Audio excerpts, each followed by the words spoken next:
Let's grumble. This video is a game called It's Your Choice. This is a Susan Garrett game, but we're adding a little bit of our own spin to it. For a technical point, so anytime you remove something from the puppy, that's called a negative punishment. And when Susan Garrett does this game, she does it with a little bit of negative punishment. I'm not calling her out, but we just prefer doing things without any negative punishment. So the way that Susan does it is, the idea is you hold the treat here, and you start opening your hand, and as soon as the puppy goes for it, you close your hand. That's a negative punishment. I'm removing access to getting the treats. That can create some frustration in puppies and dogs. That's why we don't like using those. So what we're gonna do is we're gonna use a version of the bucket game. So what we're gonna do is I'm gonna go ahead and show them that I have it. I'm gonna open my hand slightly, and then give him a treat. And I'm doing this from about 3 feet away from him. Wait for him to get done doing it. When you do this, make sure you're using a low value treat. I open my hand a little bit more, he gets a treat. So I'm rewarding him for just sitting there and waiting. He doesn't have to come to me to grab the treat because he's getting it just by doing what I want him to do, which is sitting there and being passive, and that's kind of the point of this game. I open it flat, we give him a treat.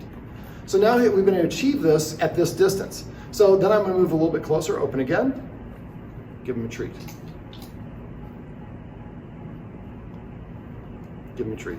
So what is the puppy not doing? He's not reaching out, he's not lunging out, he's not biting my hands, giving me a bunch of little blood marks. He did that in a different video. And look at that great patience. A lot of dogs, you open your hand with a whole bunch of treats in front of their hand, what are they gonna do? They're gonna bite your hand and try to take those treats. So that was an indication that I was a little bit too close. I got greedy. Don't get greedy. Go very slow. The point of this is doing it at your puppy's pace. Now I'm gonna do it over here.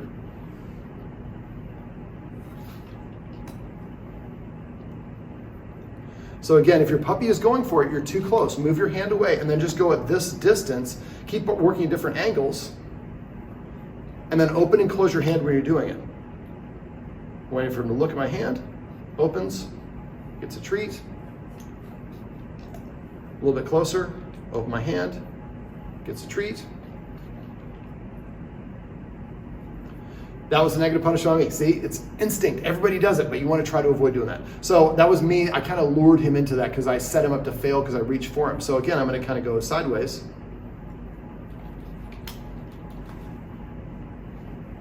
So when you do this, I would do kind of a Z motion this way to get towards him. Eventually you want to work up to the point where you can go like that, and your puppy will sit there and take the treat because you've conditioned them to do it by going very slowly. So if you get to the point where, again, your puppy is lunging at it, could mean that you're holding the treat up too high, could mean that you're just moving too fast. So go at your pup's pace, and eventually you get to the point where you can go like this, and you're taking out the treat and giving it to your puppy as opposed to your puppy coming and grabbing it from you. Now, something else you might want to do is, if your puppy's having difficulty with this, you might want to mark looking at your hand. Yes. Yes. So I guess I'm marking and then I'm opening my hand and then I'm rewarding him. And again, you're going to get closer. Yes. Yes.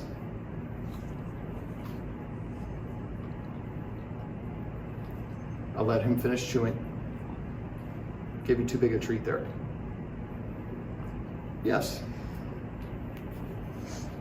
You don't drop very many of those, Ollie. Let's do one more sit. Sit. It's more fun to jump up and bite your hand. But that's kind of what this exercise is all about. Yes.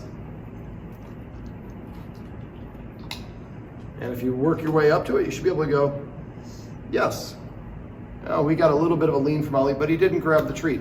This is something it's going to take a little bit of practice. So I'd recommend you practice this with, I'd say about 10, 15 treats. Try to do this 2 or 3 times a day. Do it in different rooms of your house. Do it in different postures. Don't always be sitting like this. Sometimes sitting on the couch, sometimes sitting in your chair, in your kitchen, maybe not your kitchen, at your dining room table and places along those lines. Until, again, you can just reach towards your puppy, hold the hand out with with a treat, and then give it to him. Now, I would start off with low value treats. I'm using Charlie Bears here. You can also use like string cheese or a cookie-based treat, and you want to get your puppy consistently waiting for you to take that treat out when you're putting it right in front of his nose. When you do that, then you can go to a higher value treat, and then you're kind of going to move it further back away, and again, use that Z motion, getting closer and closer to him, and eventually you have a high value stinky treat. You open it right in front of his nose, and he just looks at you like, when are you going to put that treat in my mouth?